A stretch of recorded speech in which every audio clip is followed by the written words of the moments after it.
What's good with YouTube? Y'all know Big Flacco with the convict's perspective, and I'm gonna smash, dash, slide on through with a little bit of energy. Please hit the like, subscribe, comment, do all those things to help support this channel, and hit that bell notification for future fire content. Now, this was a story I was gonna do last week, but I had a lot of stuff going on, man. But there was another major indictment in the harbor area, right? It was a 3-month investigation of alleged Mexican mafia and cartel-affiliated street gangs in the harbor area. A total of 27 people were arrested with 30 weapons, including ghost guns, were seized during an operation they called Operation Safe Harbor. They're saying that also a gang of different drugs were confiscated: fentanyl, methamphetamine, cocaine, heroin, PCP, all kinds of stuff. They're saying families in the Los Angeles area can go to bed knowing they're much safer, breathe a little easier, and sleep a little more relaxed. The investigation began in June, and on Thursday, agents carried out large-scale operations serving 7 search warrants. Authorities said they made 10 felony arrests and recovered 14 firearms, including 2 ghost guns.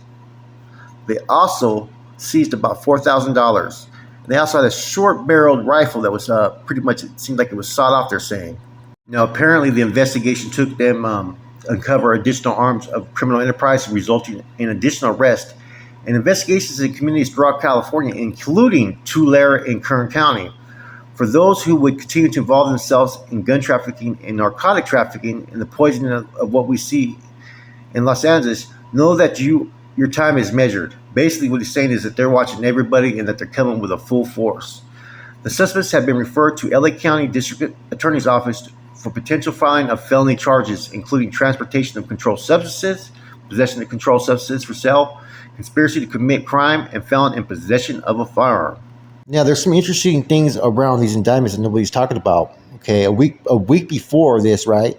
A Riverside County Sheriff's Correctional Deputy with alleged ties to people across the border, right, was charged with drug trafficking in possession of 100 pounds of fentanyl. That's right, 100 pounds of fentanyl. Jorge Alberto Aceguero Rocha, 25, of Manning, was charged in state court on Monday after federal prosecutors declined last week to seek an indictment against him, resulting in his flash release from jail and immediate rearrest. So the feds didn't want to pick up the case on him. That's kind of interesting right there.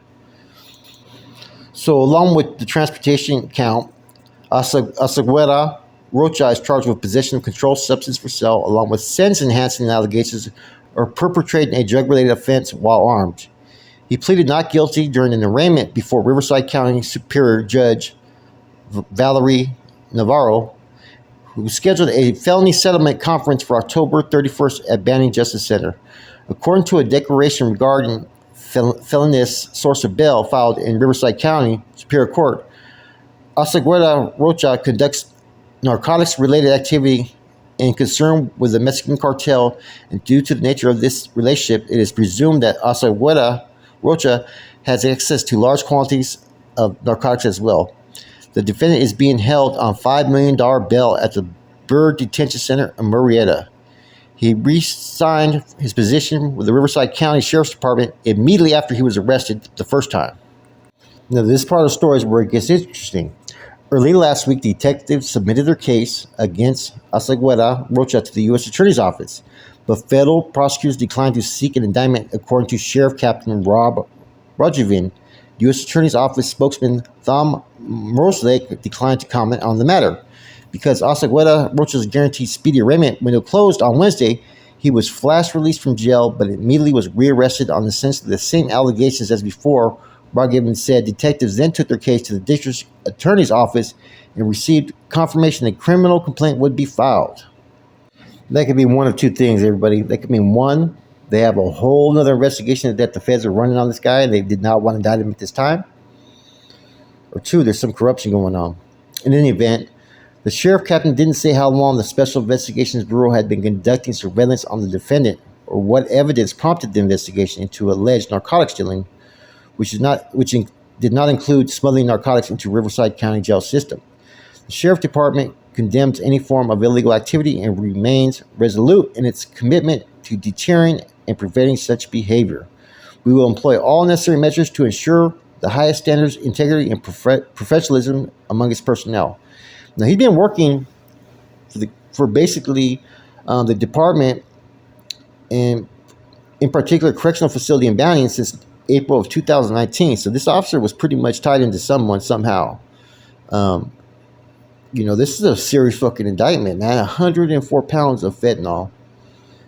And the federal government did not want to pick up that case. If ever there was a red flag, there's one there. And see, the reason why I'm bringing this case in was this was a week previously before you have the big indictment in Los Angeles where they got 27 different individuals, which they're calling it a Mexican Mafia cartel street gang type of indictment, but they have yet to list any of the people they arrested in that case. Yet here you have a fucking high profile fucking 104 pounds of fentanyl. That's some serious shit, man. By a cop, by a law enforcement officer, and that's not making the media like it should. I don't get it. The media sometimes will cater to what the government officials want them to have put out there, and apparently for some reason the federal government does not want this cop to be arraigned at this time, I guess, man. So they had to take it to the state. I don't know if that was because the charges that they were presenting and the information that they had gathered, maybe it's harder to prove in the federal courts. See, that's common. That's common. If you have a weak case, the FBI will defer it to the local state, prosecutors to prosecute it. Or if there's anything that could be potentially like questionable or could be thrown out in federal court, instead of prosecuting it in federal court, they'll give it to the state. That's why you'll see a bunch of indictments sometimes like that have happened, like, with NF, Norteños, Mexican Mafia, Sureños, to where sometimes the state will pick up the case, but the feds were the ones that were running the investigation. Sometimes they won't. Or sometimes you'll have some where they'll pick up some federal cases and other people will have state cases. It's kind of a little trickery. But a lot of times the reasons why they're doing it is because based upon the case that they have against that individual. It's the same reason why they'll try to force trials to go with the people that they want to do test runs with. Like the Mexican Mafia court case going on in Orange County. You got 3 of the defendants that are going to trial, and you got one that's not. And the one that's not is Crow, because Crow wants to pretty much observe what they have as far as if there's any additional information. Now, they're supposed to give you a full disclosure, in trial, right? Before trial. They're not supposed to give you anything added after the disclosure has been given. But that doesn't mean that they don't have any little fucking sneak attacks that they may throw at you while you're on the stand, Now, a day after the indictment that occurred with the Operation Safe Harbor, right? You had additional arrests that happened in Earl. I think 5 individuals were arrested and they confiscated, I think, over $1 million worth of drugs, as well as a whole lot of different guns and whatnot. See, I think a lot of stuff that right now that they're trying to hit on is the ghost guns. And they're really focused on that current Tulare County fucking ghost gun issue because it all stems from the fucking, the massacre that happened in Goshen. There's a lot of tension based upon that to get the ghost guns off the streets because now they're starting to fucking pinpoint where some of these murders are happening. A lot of them are contributed to ghost guns out there in the streets because they're easy to assemble. You know what I mean? Now, with these 2 cases, what I've been noticing, right, a lot with the social media, right, with the main like media outlets, they're not picking up stories like this as much. They're not putting it out there. They're kind of keeping it kind of more down low. If you look up these cases, right, you have to really do your research to find them. And one of them brings up the Mexican Mafia and cartels in it, right, which is the Operation Safe Harbor. You look it up online, it's hard. You have to go through different hoops to find it. You know what I mean? But it's there. It barely happened, I think, October 2nd. As far as the one with the ex-sheriff, there's not much detail about that going on about that. That's pretty much kept on the hush-hush. As well as Earl too. You look up Earl, I had to go through that. Someone I know had to send that to me because it's not coming up. So I don't know what's going on with Google and these main media outlets, but some of these stories, man, they're not really coming in when you search for them. You have to really fucking search them. So that to me is like a red flag. And the case involving Operation Safe Harbor, they have yet to fucking identify those that they arrested. Yet they're calling it a Mexican Mafia affiliated fucking indictment, yet they're not listing any of the fucking members. To me, that's a big red flag, man.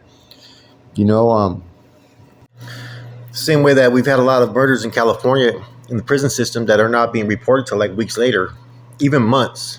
Like I said, the individual, I think his name was Chuco, is a Sureño from San Jose, was killed in Lancaster, and there was no article on it for a month, man. That's not by law. They have to do a press release on all this, man.